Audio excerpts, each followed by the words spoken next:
Welcome back, ladies and gentlemen, lovers of freedom, to the part two of our video on how and why terrorism entered Nigeria. In the part one of this video, we were trying to listen to this gentleman here explain the evil that Britain did in Nigeria at the early days of the formation of Nigeria. So we're going to continue. And if you have not watched the first video, please look for it and watch it so you catch up with the flow of the discussion here. Before we continue, please, if you have not subscribed to our channel, please do well to do so, like the video and share it with your friends and family. Let's continue. So at this point, they were throwing some more questions to the gentleman, and he was answering, and you will hear more to yourself. Just listen up. Now, if you recall what you said about the role of the Governor General and the attitude of the British government in particular, regarding the fear that Awolowo, Okotiebo, and the lot of them from the south are dangerous, is there a particular reason? Why the fear from the British government? Okay, so Britain tagged Okotiebo, Awolowo, and the rest of them, Nahoro, as dangerous. You see what they do. They didn't start this their lies and propaganda today. Once you challenge them, once you try to use your brain, they will begin to call you all manner of evil names. They have called them dangerous. Listen up. Is it that they don't want to release or relinquish Nigeria? They still want to control Nigeria. They knew that the North Oh my goodness. would do as they said Okay. after independence. If it had any, the North would just, because it was their habit, they were. Let me go back a bit so you hear what he said about the A North. particular reason? Why the fear from the British government? Is it that they don't want to release or relinquish Nigeria? They still want to control Nigeria. They knew that the North would do as they said after independence. If it had, They knew that the North would do as they say. Whatever Britain says, that's what the North will do. the North would just, because it was their habit, they liked the British, whereas the nationalists were an unknown factor. Actually, when they took the flag down and hoisted the Nigerian flag, not one of the major nationalist politicians was there. So when they hoisted, when they took down the British flag and hoisted Nigerian flag, none of the nationalists, none of the major nationalists was there. For instance, somebody like Awolowo, Zik, Nahoro, and none of them was there when Britain hoisted Nigerian flag. So it was even Britain that hoisted Nigerian flag, not Nigerians. So what kind of independence was that? Listen. They weren't even on the platform. This was incredible. These were the people who had sought independence. The people in the North didn't want independence. They didn't want the British to leave. Did you hear that? The people of the North didn't want independence. So Britain convinced them to join because they knew they were going to use them for the furtherance of their evil and criminal machinations on the indigenous people in the space called Nigeria. So this was a farce. And for most Europeans who were very close on watching this, we were disgusted. You say We they were thought disgusted. this really had been manipulated, this election. It was unworthy. It was unworthy of the British people, this. This was no honest, straightforward thing that you would expect Britain, the mother of parliaments, to do. This was cheap and low and criminal. Did you hear that? The man confessed that it was cheap and low and criminal. So Britain was criminal in their declaration of the independence of Nigeria. And I opposed it. And I opposed it then, and I've opposed it ever since. And I'm telling you the truth. And I was warned, if I told you this state secret, my life could be forfeit. You see, so he decided to tell the truth, but he was warned at that time that if he told the truth, his life would go for it. Earlier That's on, you Britain said for you. the British government wanted the North in alliance with either of the southern Yes. region, either with the Yorubas or with the Igbos. But I mean, Awolowo, without which they yes, cannot they can't do it this rule trade. the country. The problem was that Awolowo was a highly principled man. Okay. You didn't talk to Awolowo about squalid deals and fixing things. You see, so Britain knew that somebody like Awolowo was very principled, so he could not fix things criminally. Okay, so they didn't want to work with him. They preferred to work with the Northerners. Awolowo was not that kind of person. If you read his books, this man was a world statesman. And his young lieutenant, Chief Enaharo, was brilliant, absolutely brilliant. Yep, and Nahara was also very However, brilliant. they did do a deal with Zik, Dr. Azikawe, Okay. from the East. So this is where it begins to be even more interesting. They decided to strike a deal with Zeke, and they had a reason for going to Zeke. Zeke had a stain in his character, and they tried to use that to hold him by the jugular. That's what they do. If they see anything wrong with you, they will quickly come to you and want to use you. Dr. Azikawe, there was this big problem in Nigeria. It's the same big problem in America and in Britain. How do you get funds to fight elections? Mhm. The candidates in Nigeria had no money, but they did have marketing boards, which were a kind of semi-nationalized industry. And they borrowed money from the marketing So Zeke borrowed money from the bank he was running at that time, um, which bank was that? Was it Savannah Bank or African Development Bank or something? I can't remember the name now. boards. But there was a suspicion that Dr. Azikawe, who has formed his own bank, the African Continental Bank, was Okay, yeah, African Continental Bank. African Continental Bank was the name. actually bankrupt, but he was borrowing very large sums of money from the marketing boards and not necessarily repaying the Yeah. loan.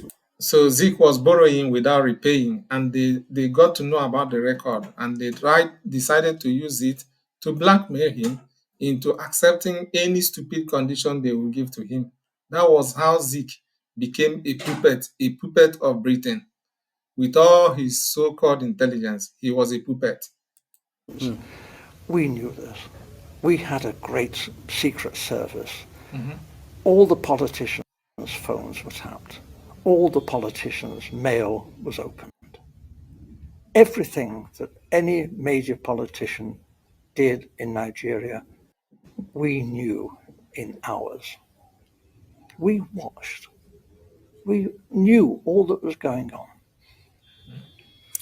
Are you saying, essence, So they were monitoring all the major politicians, all their mails, everything they were doing, all their activities, they were monitoring them, and their aim was to use all those information to hook them somewhere, hold them by the jugular somewhere, and force them to do their bidding, which was just for their selfish interest.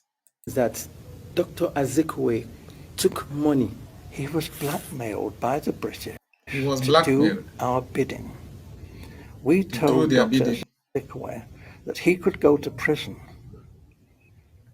If if an inquiry was carried out into his bank So and they his threatened Zeke. financial circumstances.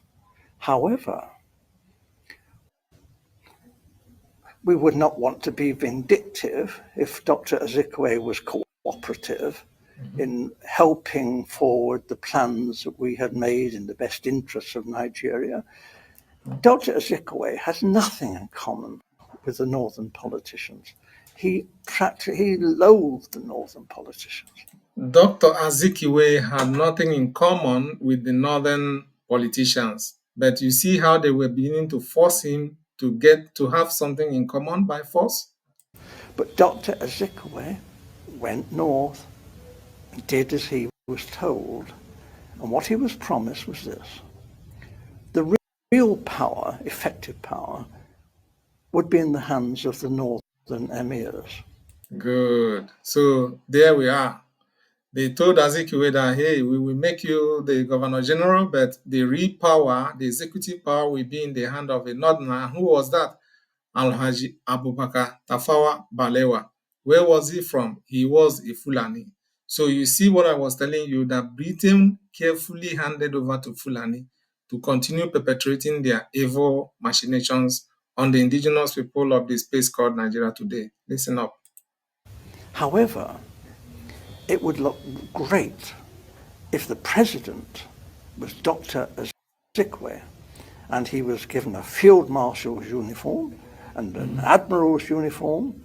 He asked, please, could he have a row of medals? But they said, well, no, that was a bit difficult, to get the medals. So when the ambassadors started arriving, he was known to be asking people from foreign countries, perhaps they had a medal for his uniform. We thought this was terrible, but it was said that this happened. He was very vain. And for a time, he functioned as first the Governor General, and then when Nigeria became a republic, as the president. But he had no power. He has no power. He had no power. They told him that he was a field marshal. They just brainwashed him, used his brain. How can you be a field marshal when you are a civilian? So when he tried to even operate as a field marshal, the military told him, my friend, go and sit down. You're just a civilian. You're not a field marshal. But they gave him a uniform. That is the criminal deceit of Britain. And when he did try to tell the army, he said, I'm the field marshal. The army has got to do this. They said, hey, you're just a ceremonial figure. You're just You a have no ceremonial power. figure. The Prime Minister, Balewa, gives us our orders. The Prime Minister So there Balewa was a gives them feeling order. then that there was going to be trouble. And then it was because the Awolowo and the Action Group had become the official opposition. What we British wondered, how could they win? Okay, so that was it. So you see how they deceived Zeke into accepting nonsense as if it was something. That is the criminality of Britain. We are going to continue to show you the continuation of the criminality of Fulani on the rest of Nigerians. Look at this. So after Usman Dan Fodio had left, then Amadou Bello, who happens to be one of his descendants, came into power as the Sardauna of Sokoto and the prime minister or the premier of the northern region. If you see the hate he was exuding against Igbos, why? Because Britain has told them, make sure you continue to suppress and subdue these Igbos and never allow them to raise their head.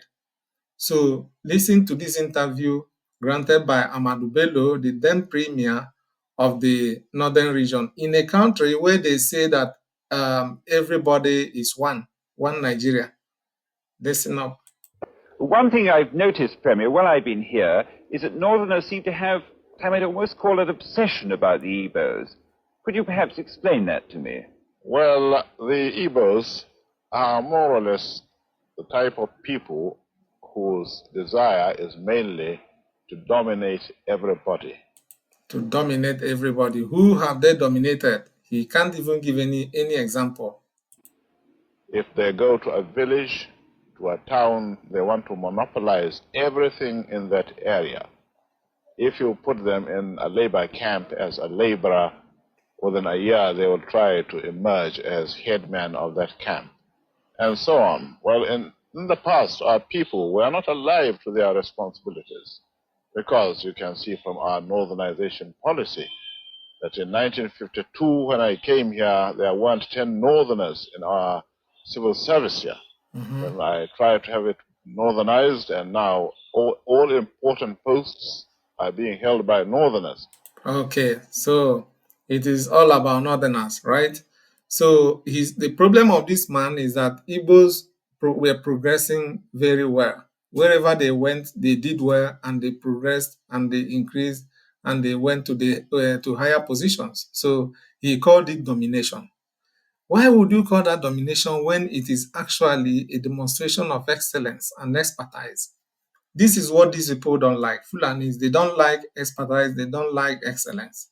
They only want to practice nepotism, favoring people even when um, um, they are not fit for the position. So he put his people and increased them in number, even when whether they know what they were doing or not. Is this policy of filling all key posts in the north solely with northerners and not with other Nigerians a temporary or a permanent one? In actual fact, what it is a northerner first. A northerner first. If you can't get a northerner, then we take an expatriate like yourself on contract. Can you get the point? So if we can't get a northerner, we will get a white man instead of giving the position to an Igbo person. Yet it is a country they call one Nigeria and say they are one. Look at the hate they have for Igbos.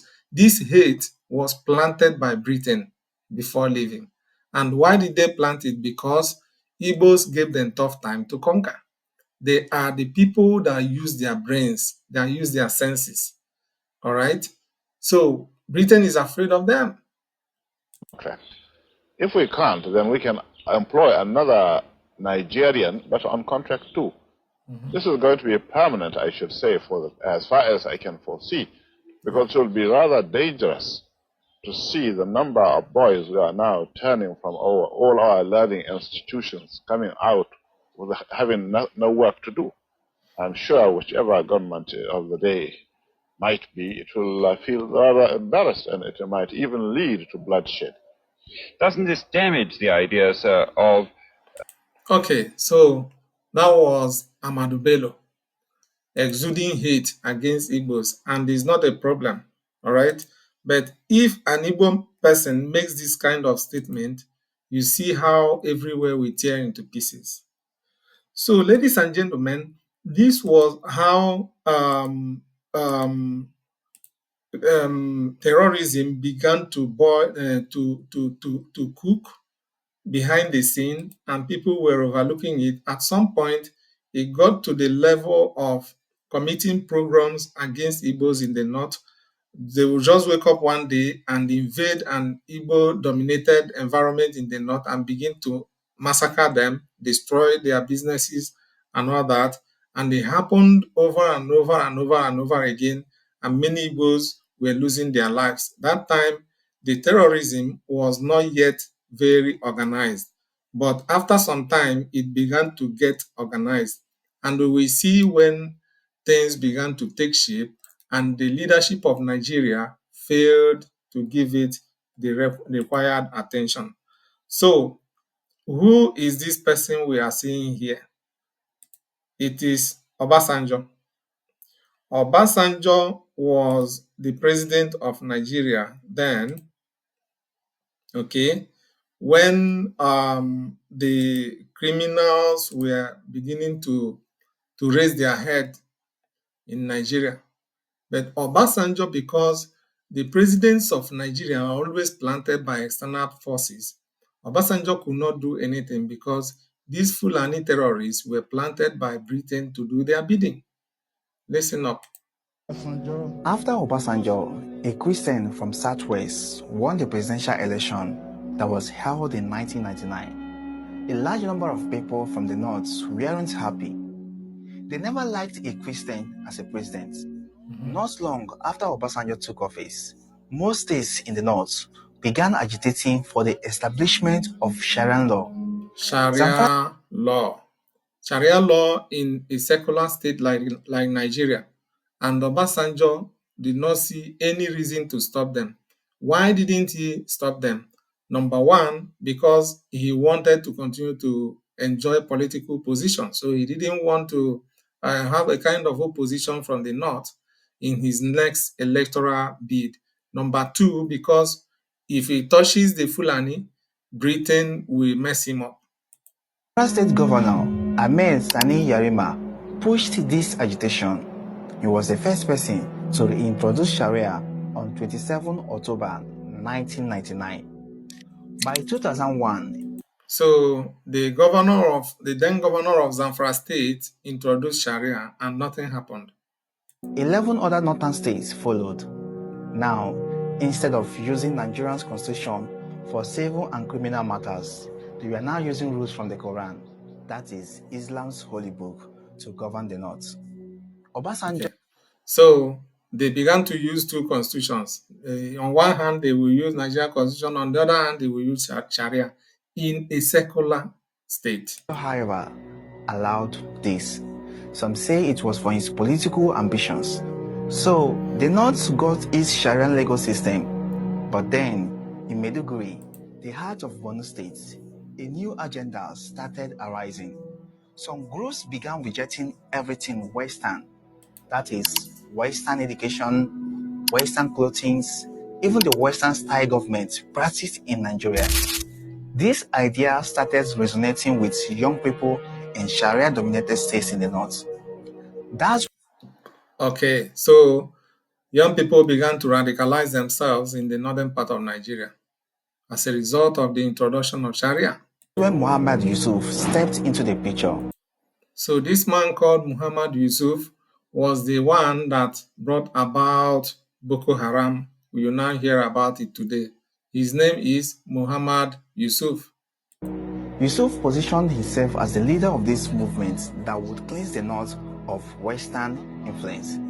He made big promises like equality, justice, and empowerment for the oppressed, since the government, according to the people, had failed to deliver. Yusuf also said that he would purify Islam. This message, of course, was accepted. It penetrated the hearts of the people. Now, the movement has become a more organized group, but at this point, they were still very peaceful. Okay, so that was how Muhammad Yusuf introduced Boko Haram. But of course, at some point, instead of handling the matter, decisively, Nigeria, in her usual manner, only arrested Yusuf and unalived him in the police custody, or was it in prison? They unalived him, and that was how Yusuf went. But they still did not stop the Boko Haram movement, okay, because they have an agenda. This thing is an agenda right from the leadership of the Fulani ethnic nationality. Their agenda is to dominate the rest of the indigenous peoples of Nigeria, and their main headache was the Igbos. So that was how Boko Haram came into existence. And you've not seen anything. I would like you to pay attention to the next part of this video, the part 3, where we are going to be exposing a lot more things, because this wave of terrorism came in two forms, in two waves. The first was the Boko Haram wave, which we just watched now. The second is what we are going to be discussing in the part 3 of this episode, of this series, rather. So if you have watched up to this point, men and brethren, ladies and gentlemen, I thank you very much for watching and urge you to please look for the part 3 of this video and watch, so that you get yourself very well informed on how and why terrorism came into Nigeria and has not been defeated and will not be defeated. Thank you very much, and see you in our next video.